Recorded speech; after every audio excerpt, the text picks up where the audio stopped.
construção daqueles arranha-céus lá na Volta de Anhangabaú e naquelas últimas construções.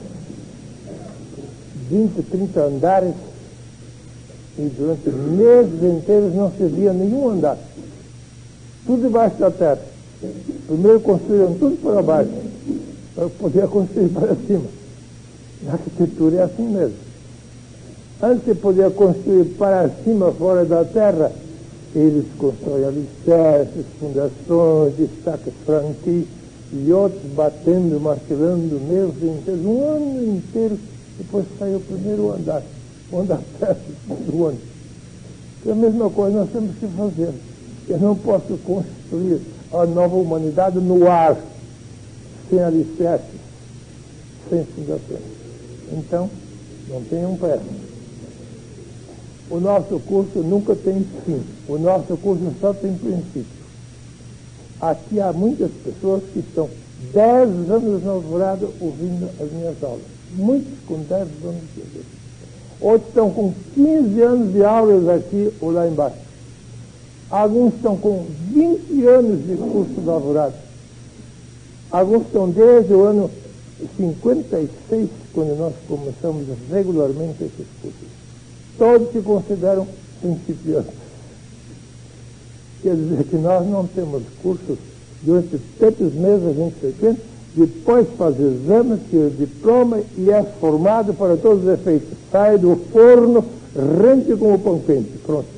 Não, isso nós não podemos fazer aqui. Nós não temos filosofia para a profissão propriamente. Temos filosofia para a cultura geral do homem. Então, não tenham pressa com a nova humanidade. Eu vou falar ainda um pouco sobre o princípio das coisas. Moisés, quando começa o Gênesis, não fala do homem. Primeiro ele fala do universo. As 3 palavras com que começa a Bíblia do Antigo Testamento, o Gênesis, são estas que estão aí. Bereshit, Bara, Elohim. Palavras hebraicas. Foram escritas 3.500 anos atrás. Bereshit, no princípio. Bara, criaram. Elohim, as potências. Assim começa o Gênesis no texto grego, que é o original, escrito por Moisés nas estepes da Arábia, entre 40 e 80 anos de vida dele, mais ou menos 3.500 anos antes da nossa era. Bereshit, bara, Elohim. No princípio, criaram os Elohim, depois vem o céu e a terra. Assim começa ele a descrição do universo.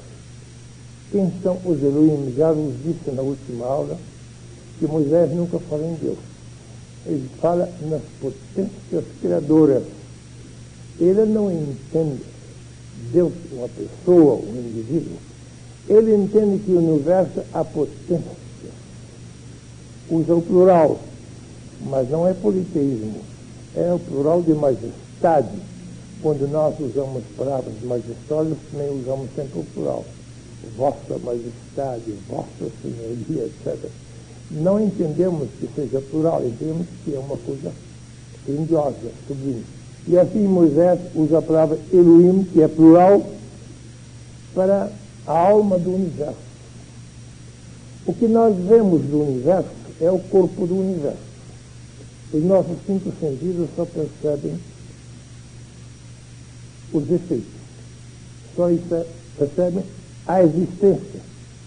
Não percebem nada da causa, que é invisível, não percebem nada da essência, que é invisível. Os nossos 5 sentidos percebem os efeitos, as existências, mas nada sabemos da causa, nada percebemos da essência pelos 5 sentidos. Nós temos uma palavra maravilhosa em todas as línguas latinas que se chama universo. Uni é a causa, verso são os efeitos. Uni é a essência, verso são as existências. Uni, vamos procurar outros sinônimos para uno. Vamos procurar sinônimos para uno. Uno é a essência e verso são as existências.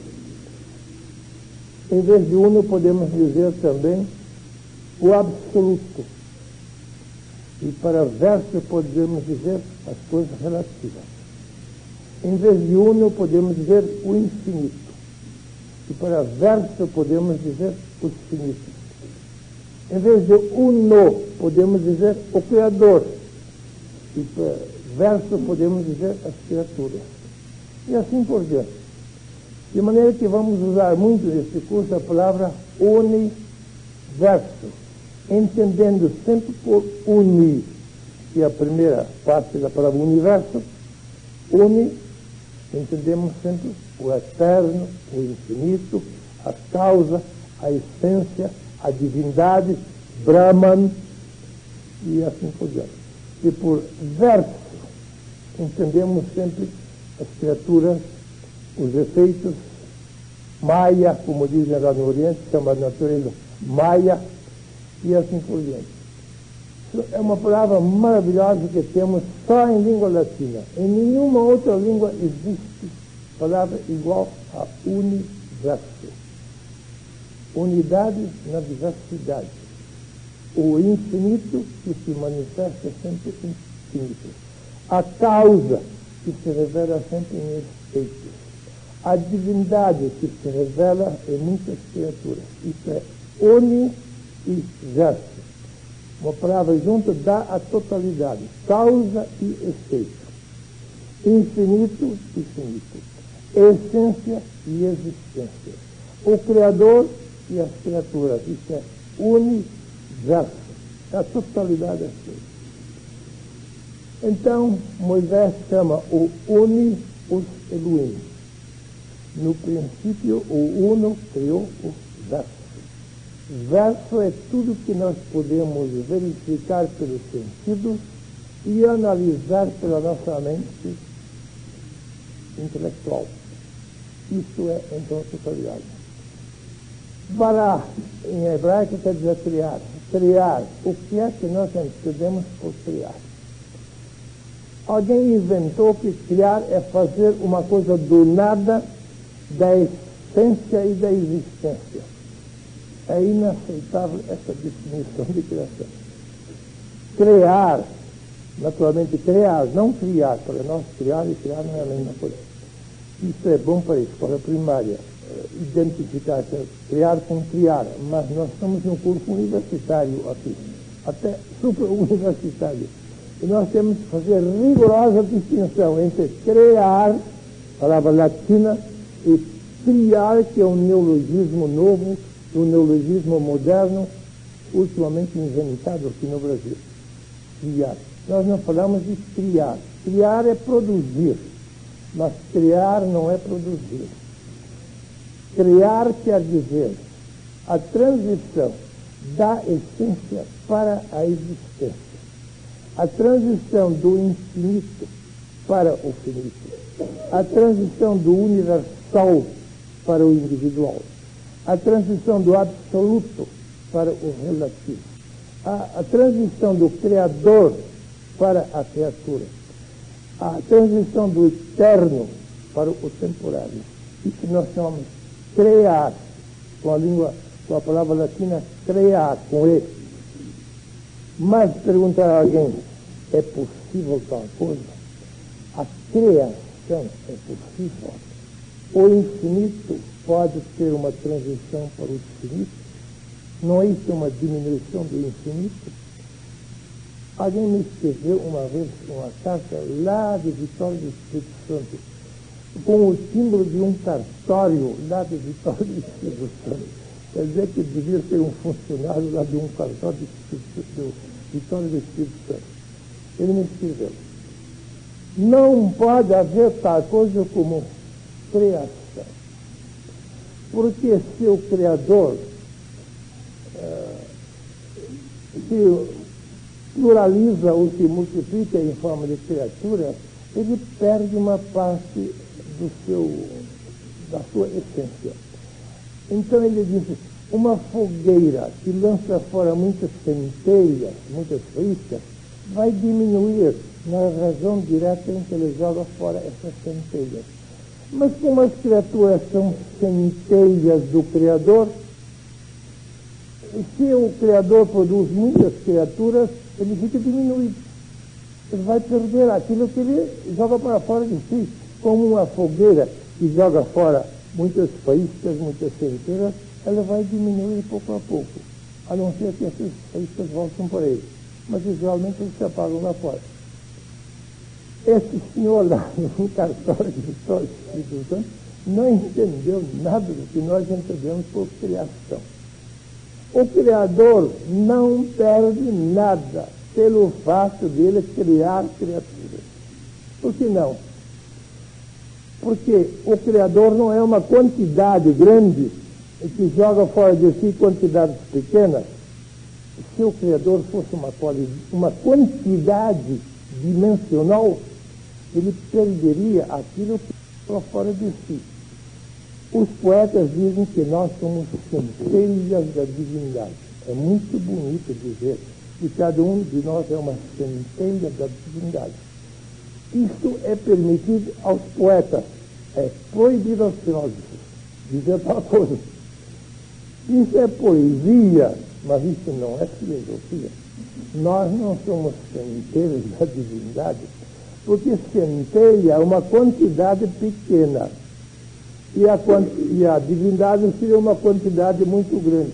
A divindade seria uma espécie de fogueira imensa que joga fora de si as centelhas humanas que somos nós. Isso não é verdade. Nós não podemos conceber criação nesse sentido, como se uma quantidade muito grande se manifestasse em quantidades pequenas, como uma fogueira joga fora de centelhas. Os poetas têm licença de usar isso, porque são figuras bonitas, poéticas, mas não são filosoficamente exatas. O que nós poderíamos dizer que as criaturas são pensamentos do Criador, do Pensador. Pensamentos produzidos por um pensador, criaturas produzidas por um Criador. Essa comparação estaria mais ou menos certa. Vocês imaginem um pensador que pensa. Ele emite pensamentos, não é verdade? Ele perde os pensamentos que ele produz? Não. Ele não perde nada pensando. Por mais que ele pense, ele não perde os seus pensamentos, porque os pensamentos não são partículas, não são parcelas que saem do pensador. Os pensamentos são uma manifestação parcial do pensador. Pensamentos são manifestações, não completas, parciais apenas. Ele não pode manifestar-se completamente em pensamentos. Os pensamentos sempre são menores do que o próprio pensador. Então podemos dizer que os pensamentos são manifestações parciais do pensador. Esta é mais ou menos a relação que existe entre criaturas e Criador. As criaturas são manifestações parciais do Criador, mas não são parcelas, não são centelhas, não são pedacinhos do Criador. Ele seria diminuído se fizesse isso. O Criador não é uma quantidade, mas é pura qualidade.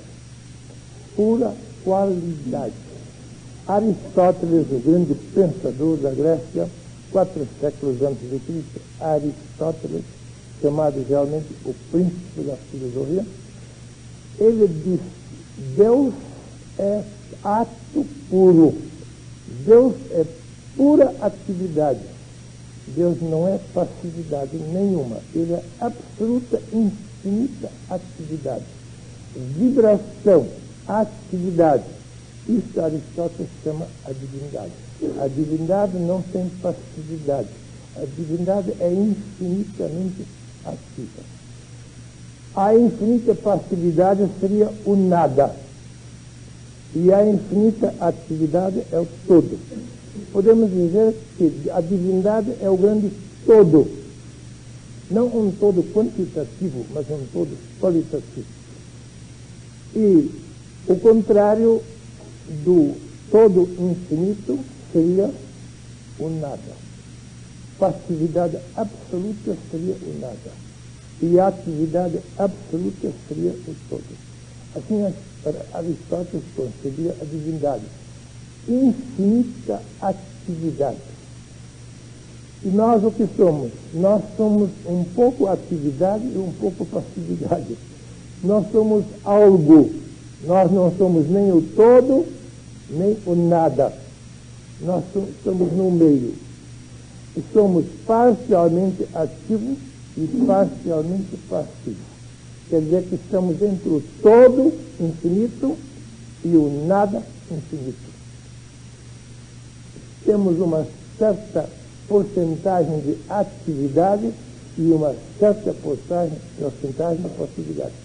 A atividade não quer dizer uma coisa externa. Atividade quer dizer consciência. A mais alta atividade interna que existe se chama consciência. Quando eu tenho consciência de mim, consciência metafísica, não, consciência ética, nós não tratamos de consciência ética. Se uma coisa é lícita ou ilícita, temos de consciência ética.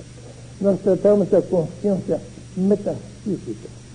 Infelizmente, em português, nós não temos palavra própria. Em inglês, em alemão e em outras línguas, há uma palavra própria para a consciência metafísica e uma palavra diferente para consciência ética. Em inglês, a consciência metafísica ele chama consciousness. Consciousness. E a consciência ética em inglês se chama conscience. Palavra latina. Consciência.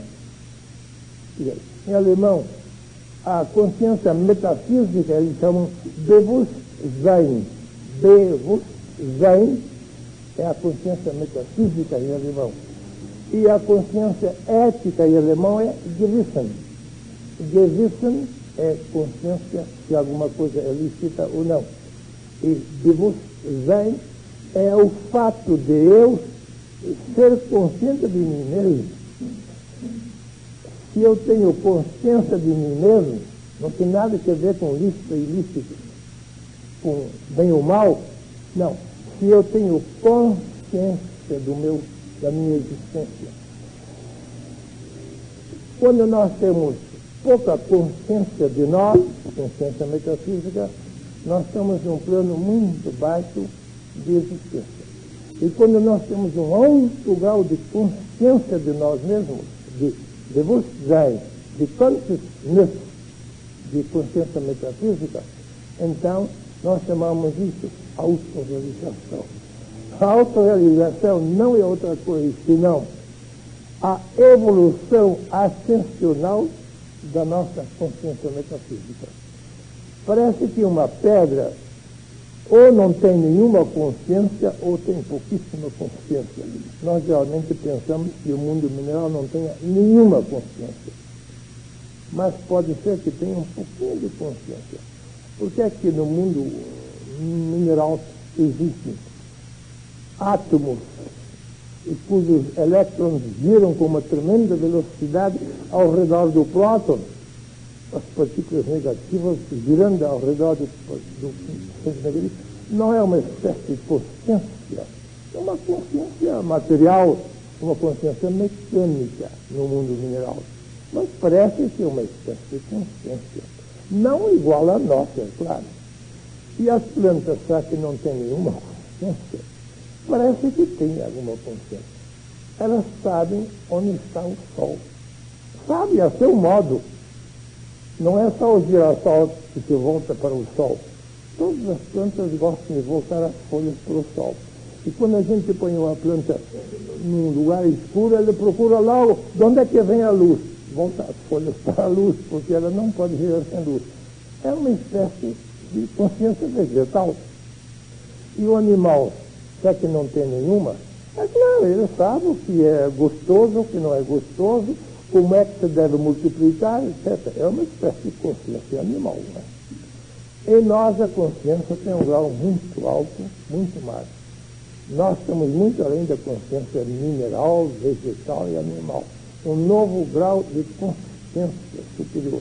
Mesmo falando só de consciência metafísica. Não falando de consciência moral, ética, isso é outra coisa. Bem, então, quanto mais consciente de si é um ser, mais perfeito ele é. E quanto menos consciência ele tem de si, tanto menos perfeito ele é. A divindade deve ser infinita consciência. Consciência sem limites. Nós somos consciências limitadas. Uns têm mais consciência, outros têm menos. E conforme o grau de consciência, nós temos maior ou menor percepção. Porque a nossa percepção consiste, em primeiro lugar, no grau de consciência. No grau de sermos conscientes de nós ou não conscientes de nós. Consciência metafísica. Então, entendemos pela divindade, pelo Elohim, pelo Uno, a infinita consciência do universo. Spinoza, o grande filósofo do século XVII, diz que Deus é a alma do universo. E o universo é apenas o corpo de Deus. Primeira vez ele diz alma do universo, que ele entende a consciência infinita do universo. E segunda, quando ele diz o corpo do universo, ele entende a parte material. Para Spinoza, a alma do universo é o uno. E o corpo do universo é o verso. O universo, composto de duas palavras, uni é a consciência.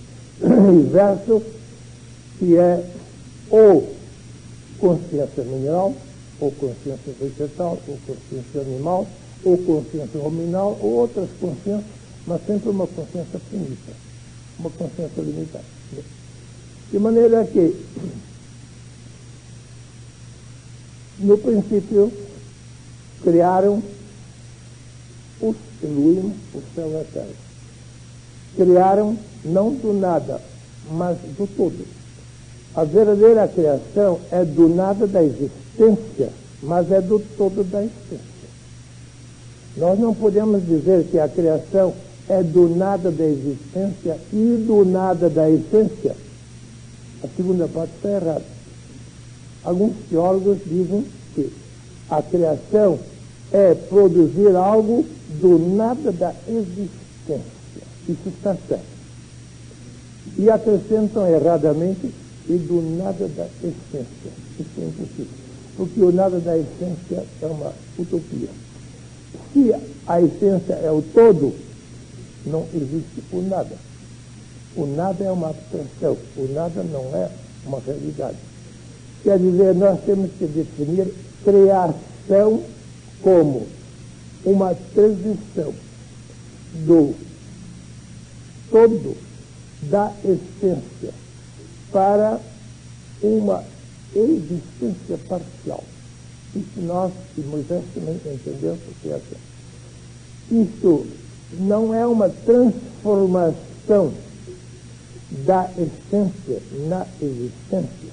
Não devemos entender que a essência se possa transformar na existência, que a divindade se possa transformar numa criatura, ou que o uno se possa transformar num verso, que o infinito se possa transformar no finito. Isso não é possível. Devemos entender que o infinito se pode revelar, manifestar parcialmente em formas finitas. É o único modo de conceber corretamente a criação. O infinito, o absoluto, o eterno, o uno, a essência, a causa, tudo isso é a mesma coisa. Se eu digo uno, causa, essência, infinito, absoluto, eterno, é a mesma coisa. Portanto, o uno, a causa, o infinito, o eterno, a divindade, Brahman, etc., pode manifestar-se. Não totalmente, isso é impossível. A manifestação total é absolutamente impossível. Mas o infinito pode manifestar-se parcialmente, em formas finitas, de diversas espécies. O infinito pode manifestar-se parcialmente no finito mineral, ou parcialmente no finito vegetal, parcialmente no finito animal e parcialmente no finito aminal e muitos outros finitos. Isso nós entendemos por criação. A palavra criação, que é o modernismo ultimamente inventado na nossa ortografia, é coisa inteiramente diferente. A criação com I é uma produção. É uma transição de um finito para outro finito. Quando um finito passa para outro finito, isso se chama produzir ou criar. Nós podemos criar, mas nós não podemos criar. O nosso ego não é criador. O nosso ego é apenas produtor, ou criador, se quiserem, mas nunca o nosso ego pode ser criador. Criador supõe um poder infinito. Criar supõe um poder uma manifestação do todo para a parte, uma manifestação do infinito rumo ao infinito, uma manifestação do uno em forma diversa. Isso é criar. Na escola primária não se precisa distinguir entre criar e criar. Até causaria dificuldade para os analfabetos, alfabetizando, fazer uma distinção entre criar e criar. E como nós precisamos de alfabetizar metade do Brasil, é bom facilitar o mais possível para não criar dificuldades. E por isso a Academia de Letras determinou que se escrevesse sempre criar. Isto é para os principiantes, está certo. Mas para o curso universitário temos que manter a distinção exata entre criar e criar, porque a diferença é enorme. A diferença entre criar e criar é do infinito para o finito é criar, e de um finito para outro finito é criar. Nós podemos criar galinhas, mas não podemos criar galinhas. Nós podemos criar gado, mas nós não podemos criar gado. Agora, quando nós entramos numa zona que está além do nosso ego humano, além do nosso ego analítico, além do nosso ego físico, do nosso ego mental e do nosso ego emocional, aí nós também nos tornamos criadores. Criadores nós somos no nosso eu. Criadores nós somos somente no nosso ego. Mas quem nunca chegou às alturas do seu eu não é criador. Porque o nosso eu central é idêntico à própria alma do universo. O nosso eu verdadeiro, o nosso eu central, é a mesma coisa que a própria alma do universo. A alma do universo é universal. E o nosso eu é individual. Mas no fundo é a mesma coisa. A alma do universo se manifesta em cada um de nós na forma do nosso eu. Do nosso eu central, não do nosso ego periférico. Nós sempre representamos o ego, como já disse no primeiro curso, em forma de um círculo. E representamos o eu em forma de um ponto. no meio do círculo. Quando então unimos a circunferência com o centro, por meio de raios, então nós temos a figura central do homem completo, do eu central dentro do ego periférico, em contato permanente entre o ego periférico e o eu central. De maneira que no nosso centro cósmico, no nosso centro divino, nós também somos criadores. Einstein disse, do mundo dos fatos, não conduz nenhum caminho para o mundo dos valores. Palavra de Einstein. Do mundo dos fatos, das facticidades, que podemos verificar pelos sentidos e analisar pela nossa mente, que são fatos. A ciência descobre os fatos e analisa.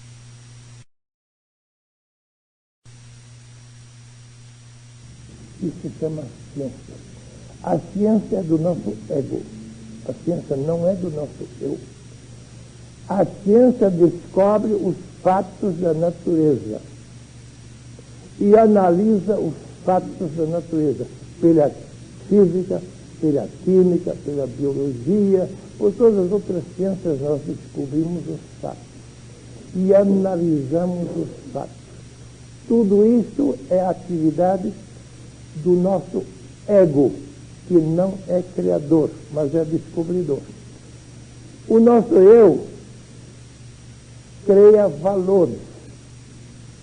O nosso ego descobre fatos fora de nós, na natureza. O nosso eu é um criador de valores, não fora de nós, mas dentro de nós mesmos. Veja a diferença nítida que Einstein estabelece entre o ego descobridor de fatos que já existem e o eu criador de valores que não existiam e que nós fazemos existir. É uma distinção matematicamente clara que Einstein faz entre o nosso ego humano, que descobre valores, que descobre fatos, e o nosso eu cósmico, o divino, que cria valores. Então Einstein diz, por que é que todas as religiões prometem o céu aos bons e não aos inteligentes? E Einstein diz, as religiões têm razão, porque descobrir fatos é ser erudito, é ser inteligente. Mas isso não nos faz melhores. Eu não sou melhor porque descobri fatos. Eu fico no status quo. Quer eu descubro muitos fatos ou poucos fatos da natureza, isto não me torna melhor. Isto não me valoriza. Isso apenas me faz erudito, inteligente, me dá ciência.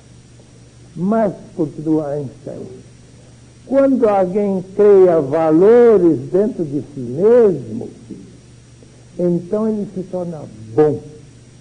Descobrir fatos nos torna eruditos. Criar valores dentro de nós nos torna bons e felizes. E como o céu é para os bons e a terra é para os eruditos, as religiões fazem muito bem em prometer o céu aos bons e deixar a terra para os eruditos. É interessante essa distinção que faz. O que são valores, vocês vão perguntar. Por que é que nós, pelo eu, nós somos criadores de valores e pelo ego nós somos apenas descobridores de fatos? Lá fora não há valores? Bem, nós inventamos que lá fora há valores. Nós dizemos que o cruzeiro tem tal e tal valor e o dólar tem tal e tal valor. Isso é pura invenção nossa. Não existe nenhum objeto que tenha valor. Tudo isso é invenção nossa. Valor verdadeiro não existe em toda a natureza. Porque valor é um produto do livre-arbítrio. Como nós não produzimos as coisas da natureza, nós apenas descobrimos, então lá fora não há valores. Mas dentro de nós pode haver valores. Porque valor é uma criação do nosso livre-arbítrio. Eu sou o criador de valores dentro de mim mesmo. E eu sou o descobridor de fatos fora de mim. Se eu sou criador de valores, também sou criador de desvalores. O contrário do valor é o desvalor. Quer dizer, pelo livre-arbítrio, que é uma potência metafísica dentro de mim e não uma potência física fora de mim, porque fora de mim só existe física. Dentro de mim está a metafísica. O livre-arbítrio é uma função metafísica, é uma função criadora dentro de nós. As coisas fora de nós são apenas objetos para serem descobertos. Dentro de mim existe o próprio sujeito que pode criar valores.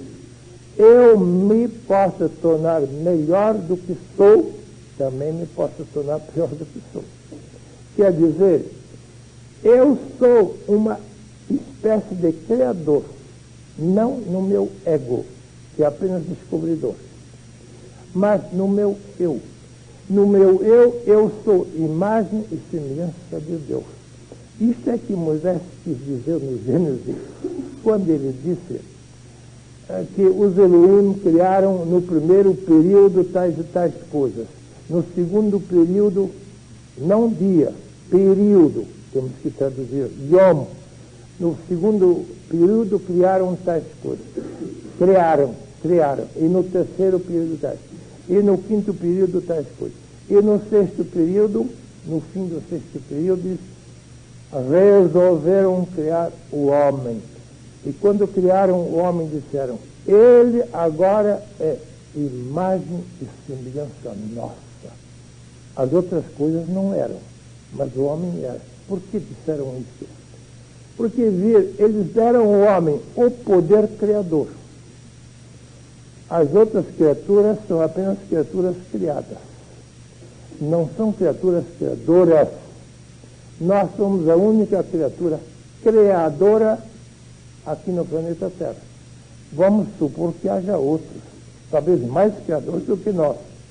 Mas aqui na Terra, nós não conhecemos nenhuma criatura criadora. Só conhecemos criaturas criadas que podem descobrir fatos, como o nosso ego também descobre, mas não são criaturas criadoras. Nós somos imagem e semelhança dos Elohim, da divindade, porque podemos criar e não apenas produzir. O nosso ego produz, mas o nosso eu é criador. Então Einstein usa essas palavras maravilhosas, como ele escreve em alemão, ele diz, o cientista apenas descobre aquilo das was ist, aquilo que é, traduzindo em português, aquilo que é aquilo que já existe. O cientista, pelo poder da inteligência, descobre das was ist, aquilo que é.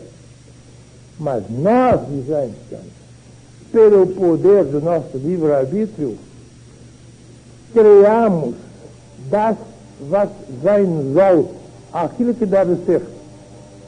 Veja a distinção exata que ele faz entre descobrir e criar.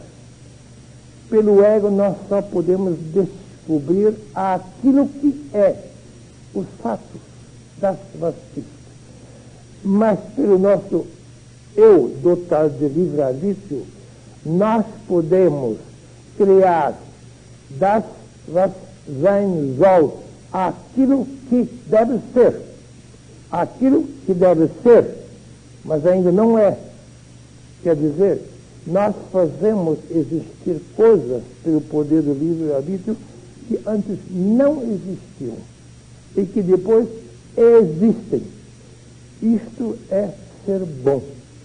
Poder criar valores positivos é ser bom. Também podemos criar valores negativos. Isto é ser mal. Ser mal não é descobrir coisas ou não descobrir coisas. Isso não é ser bom nem mal. Isso é completamente indiferente. Descobrir muitas coisas da natureza ou poucas coisas da natureza, isto não faz diferença para o nosso ser bom ou ser mal. Eu não sou melhor porque descobri muitas coisas da natureza, eu também não sou pior porque não descobri nada. Quer dizer, descobrir ou não descobrir nos deixa no status quo. No nosso ser bom ou ser mal, nada tem que ver com descobrimento de fatos.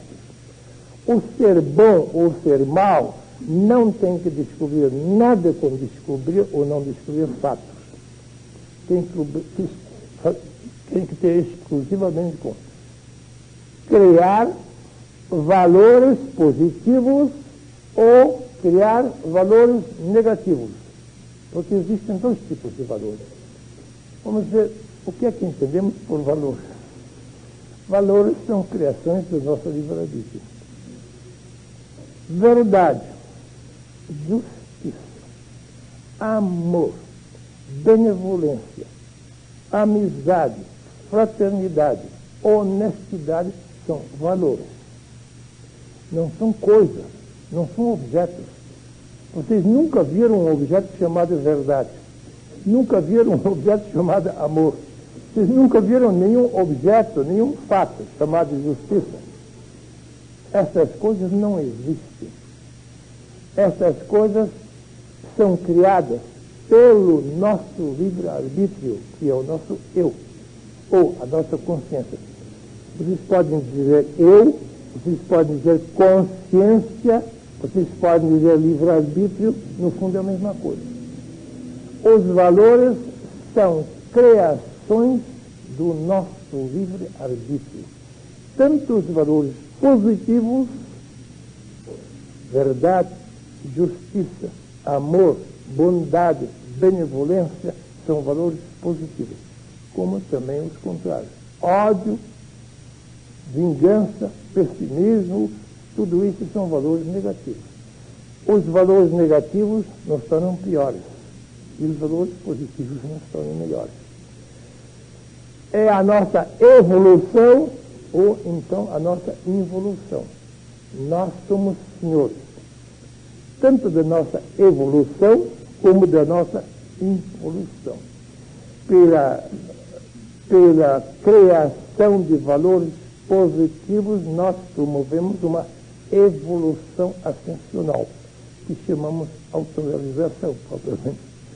E pela criação de valores negativos, nós criamos uma involução, nos tornamos piores do que somos.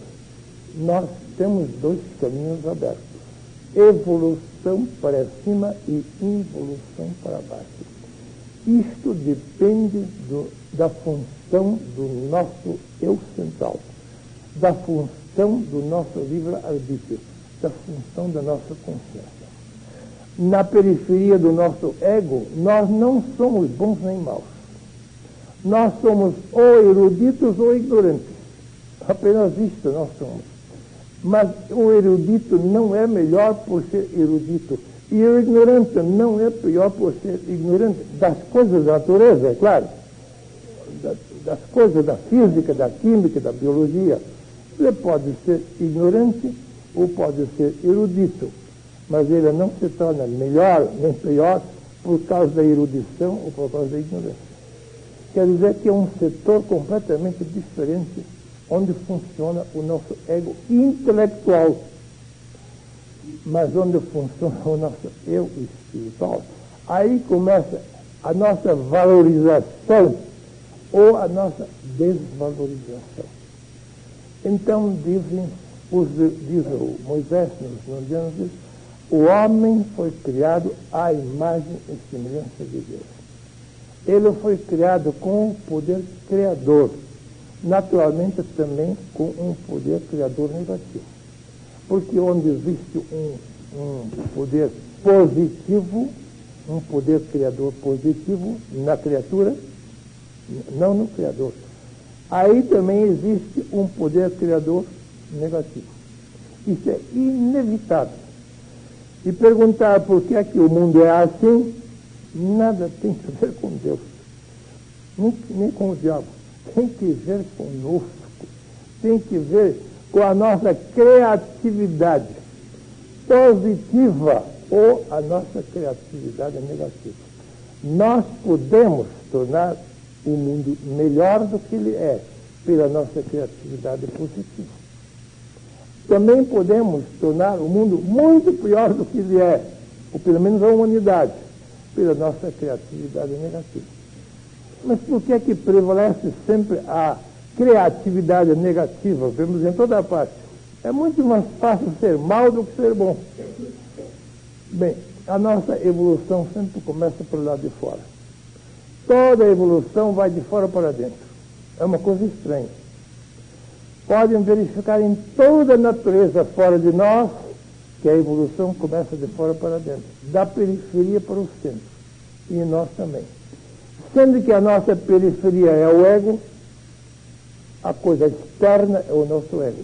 A nossa evolução começa pelo lado de fora e vai caminhando rumo para o centro. Mas nós estamos ainda no princípio da evolução. Esta velha humanidade ainda é muito nova em que nós estamos. O que é que são 10 mil anos? Bem, provavelmente a humanidade tem muito mais do que isso. Eu creio que a humanidade já tem milhões de anos. Mas a evolução vai com passos mínimos em espaços máximos. A evolução é vagarosa, do ego para o eu. E em milhares de anos, apenas 1 milímetro de evolução. Se o nosso livre-arbítrio funcionasse melhor do que funciona atualmente, nós poderíamos acelerar a nossa evolução. Paramahansa Yogananda, neste livro, Autobiografia de um Yogi, que agora também temos em português, que eu já li 20 anos atrás em inglês e em alemão, agora está em português por aí. A Paramahansa Yogananda diz: um homem altamente consciente do seu valor espiritual, um homem autorrealizado, portanto, pode fazer em 20 anos o que os outros não fazem em 20 séculos. Quer dizer, a nossa liberdade é muito elástica. Eu posso intensificar a minha evolução, eu também posso retardar a minha evolução e até posso fazer uma involução rumo aos abismos. Tudo é possível. Podemos fazer uma evolução lenta para cima, como o grosso da humanidade faz. E podemos fazer uma evolução rápida para cima, como uns poucos iniciados, yogis ou místicos fazem. Mas isso é sempre ainda uma exceção na nossa humanidade de hoje. O grosso da humanidade gosta de andar nas planícies, na horizontalidade, sem muito esforço, porque na linha horizontal nós não precisamos de esforço. Deixa como está para ver como fica. Nessa velha rotina, nós nos arrastamos sem grande esforço. Mas quando começamos a subir, então começa a dificuldade. Eu não vou fazer em 20 anos o que eu posso fazer em 20 séculos. Vamos fazer em 20 séculos a nossa evolução lenta, vagarosa. Os outros dizem: não, senhor, eu vou fazer em 20 anos aqui na Terra o que outros fazem ou não fazem em 20 séculos. Tudo isso depende da intensidade do nosso livre-arbítrio, que é o único poder criador que existe em nós. Mas para fazer funcionar o livre-arbítrio, Nós primeiro temos que descobrir. E quem é que está descobrindo o seu eu? Porque livre-arbítrio, eu, consciência, tudo isso é a mesma coisa. Uns poucos estão começando a iniciar-se no seu eu, mas não autorrealizar-se. Autorrealizar é o fim, iniciar é o princípio. Quando alguém se inicia no autoconhecimento e não se identifica mais com o seu ego periférico, físico, mental, emocional, mas descobre: eu sou a minha alma, eu sou o meu Atman, eu sou o Espírito de Deus em mim. Então ele começa o ABC do seu autoconhecimento. E se ele começa a viver de acordo com o seu autoconhecimento, então se chama isso autorrealização. A autorrealização é a vivência de cada dia. E o autoconhecimento é a experiência mística do infinito. Primeiro temos que descobrir que sou eu. E depois temos que viver de acordo com o nosso descobrimento. Isto é a ciência mais antiga da humanidade. Na Índia, a grande filosofia da Índia, 7.000 anos atrás, só tratava disso. Que é o homem? Que sou eu? E os grandes yogis lá do Oriente já descobriram: eu sou Atman. Atman é a palavra sânscrita para alma. Eu sou Atman. E Atman é uma forma individual do Brahman universal. Descobriram que a alma humana é uma forma, uma emanação individual da divindade universal que eles chamam Brahman. Isto os hindus já descobriram milhares de anos atrás. Daí a ciência oriental passou através da Pérsia, do Oriente Médio, e se localizou no norte da África, sobretudo em Alexandria. Alexandria era o centro da filosofia no Antigo Testamento. Em Alexandria, outra vez surgiu a mesma ideia. Que é o homem? Autoconhecimento. De Alexandria, ele atravessou o mar Mediterrâneo, se localizou em Atenas. E na Grécia, em Delfos, construíram um grande santuário de autoconhecimento. Em Delfos, no santuário de Delfos.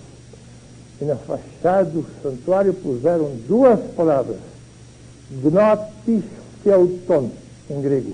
Em grego são só duas palavras. Em nossa língua são mais. Conhece-te a ti mesmo. Outra vez a mesma ideia. Autoconhecimento foi sempre a coisa importante da humanidade. Homem, conhece-te a ti mesmo. Que és tu? Tu és o teu corpo? Não. És a tua mente? Não. És as tuas emoções? Não. És o teu espírito? Sim. Então, e da Grécia passou para o norte da Europa e passou até nós. Autoconhecimento é a base de tudo. Porque o autoconhecimento, cedo ou tarde, transborda em autorrealização. Autoconhecimento ainda é interno, mas a autorrealização já é coisa externa. Aplicar a vida de cada dia o mistério do autoconhecimento é autorrealização. E então nasce o homem integral.